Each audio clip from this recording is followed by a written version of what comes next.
especially Dimaga. So, yeah, would you like to do the intros? I will do the intros indeed. So, game one of a best of 5. It's Go4SC2 November finals, even though it's January. And the two players are in the lower right position. We do have the red Zerg. It is LiquidSnute, and his opponent in the top left, the blue Zerg player, it is Dimaga. ZvZ action. I'm Madals, here with Puri. Antigua Shipyard. Yeah. Being a Protoss player, you hate this map, regardless I of do. who's playing on it. It's just like, this is a terrible map, it should be removed from the game. But Pretty much. it's in cross spawn on ZvZ. I think it gives you some good games because the natural has quite an open area, which makes Ling Bling Micro a bit more intensive, less of choky. You've also got a nice long distance. The watchtower in the middle will, if it goes to a macro gun, will play out a lot, and it can be really quite fun actually. I'm looking forward to these games a lot. This is one of the maps. It's either like ridiculously hard to take your fourth, or it's a map, like split situation. It's like really strange how this map always plays out. Two overlords do cross each other in the center, and as we can see, so far there's no early pool, so both of them playing standard. I bet most games go like this. I don't think we'll be seeing like a repeat of. Do you remember in Antec Attack? Like that was. Can you believe that was 7 months ago now? The last one. Yeah, man. That's just crazy, but when we used to always get Hyun v Revival in the final, and they were just like, they'd 6-pool each other every game pretty much, or like, and between 6 and 10-pool, and Hyun would win, like, convincingly all the time, and you'd just be like, how does he do this? I know, it'd be like a 6-pool from like Revival, and a hatch first, Hyun would win. And then if Hyun 6-pooled and Revival 15 hatched, Hyun would win. And it's just like, he won like 3 in a row, like 3-0. And it was just incredible stuff. But we do have actually a hatch, and then pool for Snute, and then a pool, then hatch for Dimaga. So we do see a little difference in build orders. It's pretty much the same goal, but they just get them differently. Well, the thing with pool first versus hatch first is obviously the pool first means you get an earlier queen, which is a bit more defensive. You can get some Zerglings out if you need it. But it also means that because you get an earlier queen, you get an earlier inject, which means you get a couple more lava earlier. There is a slight economic advantage long term to going hatch first, but short term you get a slight lava advantage by going pool first. So all in all, it's pretty balanced out as long as you don't make any Zerglings. And we do have a gas for each player, so that's pretty standard. Pretty much they just want to play it safe. Snute is starting to mine from his now, so Dimaga is a little bit ahead. And of course the big question is, are they going to go for Baneland Nest first with the 50 gas, or get speed with 100 gas? And that's normally the big difference, isn't it? Early game. It is, but the meta game has switched massively, Pew. Very, very few people will go Baneling Nest first. Banelands. Especially when you're in cross spawn positions. On a map like Antigua, you don't need the Banelings out quickly because it's very unlikely you'll just get a speedling rush because it's so long. And therefore both players will just get speed out first. Because Banelings, it'll just take too long to get Banelings across there. So they both know that the other player has expanded, and therefore it'll be speed, and as we're seeing, speed for both of them. So. Yeah, and of course with Queens now, being 5 range, that's when the meta game kind of shifted, wasn't it? Early game, Queens can outrange or deal damage from even further away now. So Banelands just do less damage. They can't get into the drone lines as easier, etc., etc. Scouts like that, and so far everything's standard. Dimaga is still mining with 2 on gas, whereas Snute has 4. 4, yeah. He did have 4 for a brief second there. But then correcting that. But Snute is getting up his Baneling Nest sooner. So that's really what you see when you keep more drones in gas.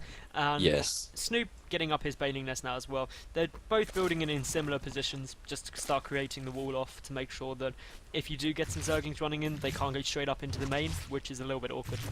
But getting their gas up at the same time their second gas is up.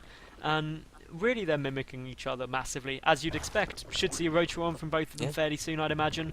And then actually a lot of Zerglings. A lot of Zerglings coming out for Snute now. And there's that's Dimaga. Oh, sorry, it is. I mixed the colours up. Dimaga's actually going for the more defensive.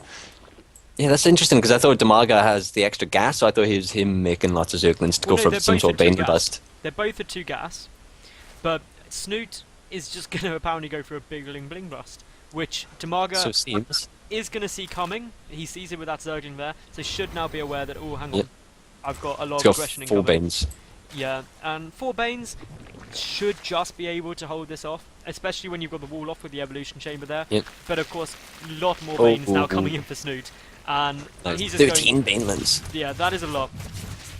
There is one Spinecrawler, a nice little wall off. The second Queen is coming down from the main, and Lair is in production as well, so take advantage to Dimaga if he holds this, no problems. And here come the Banelings. There's so many Banelings. The drones are running into the main so they don't get taken out. Oh, what a connection by Dimaga's Banelings. 4 Banelings took out like all of 10 Banelings. Yeah, that was ridiculous. Beautiful engagement. Seriously, you couldn't ask for more. I can't believe even some of the ones over on the left there detonated so early. Oh, wow. The Queen has 2 health, so I'm pretty sure it had 1 health there, and that was so close. Dimaga has actually held this brilliantly. I'm not sure if it was actually a misclick from Snoop though, because it seemed that too many of his Banelings died. Like, way too many died. I think he tried to detonate 2 and must have selected them all or something, because they were out of range of some of those Banelings, I am 90% sure. So, yeah, that was a bit unfortunate for Snoop.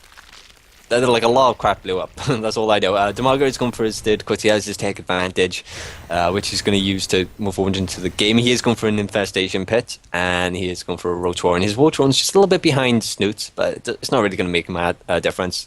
And he can, of course, get speed as soon as it finishes. But yeah, +1 Banes, drones, Zerglings in production, standard for both players. And Dimaga's trying to put a little pressure on. There's no Spinecrawler. Some Banelings just finished in the mirror line, and they blow up on Zerglings. Yeah. All the Zerglings get taken down by a few Banelings, but of course Snoot's still massively behind in terms of resources lost. Dimaga's getting up his 3rd base as well. Snoot though ahead a long way in the drone count. Yeah. So and by supply as well because of it. Yeah, Snoot's also, both players are actually getting out quite a lot of roaches now. So we're going into the more mid-late game of ZvZ. The infestation pit down for Dimaga, of course. So tech-wise, obviously Dimaga is ahead. We should see an infestation pit, or at least a Hydra Den come out shortly for Snoot now. It'll be interesting to see which he chooses to go for. Pathogen Glands has started. Yeah, so they're both really gearing up for the later game. They're both trying to take their 3rd pretty quick. And all in all, I'd say they're fairly comfortable with what they're doing. We've got the Overseer morphing there for Dimaga. Snoot trying to kill her as best he can, but isn't going to be able to. And yeah, Dimaga just with slightly better map vision and map dominance, but only by a fraction. But look at the supplies now. I know it's not. It's only like the drones are pretty much even, but it's 20 supply. I'm guessing, even with the roaches though, that's still a good supply lead for Snoot, man. Well, it's because he's 8 roaches ahead. Yeah. That's the big thing. Like, that makes up such a difference straight away. So, we do see Dimaga trying to knock out these rocks at the back, and that's a good thing to do in ZvZ on this map, because then you can obviously run speedlings around through more angles, and it's a little bit tougher to try and defend, but Snoop pushing forward with his roaches. Dimaga is going to have his infestors out very shortly, though. And once they hit, obviously, roach infestor is always going to engage better than just a lot of roaches. And now they're both on +1/+1 missile attacks. Dimaga is just a little bit ahead. His +2 is now in production as well. And nice little engagement here. Really nice fungal, but there's not really that many roaches, so Dimaga can't really fight in the 3rd. Looks like it might get sniped if there's not enough roaches to defend. The Queen does go down. Nice little target fire. And there's actually a lot of roaches here to completely stomp the forces of Dimaga, and this 3rd's going to go down with a bunch of drones. It is. The drone's not even getting targeted yet. Probably just a little bit of stutter step out of Snoop. Getting that 3rd out when you've got your own 3rd up is a massive leap for you. That's huge. You can't ask for much more. Even though there's infestors out for Dimaga, Snoot is just dealing with the roach forces. He's got more units still, and the fungal growths weren't enough to tip it in his favour. But Transfuse is coming off now from Dimaga. He's trying to hold, but I think Snoot's going to take this game now. I think he is. There's no energy in the infestors, and there's just a lot of roaches. The Bane Nest is getting targeted. The Evo Chamber. There's so many more roaches are streaming across the map. They both have speed. They're both on even upgrades. So this is just a numbers game now. And Snoot has the numbers, so he got a really good trade there. And of course, Dimaga's reinforcements just about managed to push him away. But I think Snoot's like round 2 of this is going to just destroy him. And there's even 5 idle roaches at the 3rd. Okay, Snoot sees them. He's going to get them. He's getting roaches up here for free as well, which is really nice. Anytime you get units for free, you're laughing. As we can see now, it's 23 roaches against 41 for Snoot. So, Dimaga, while he does have a better attack arc, if you're attacking up a ramp, there's just so much more stuff for Snoot right now.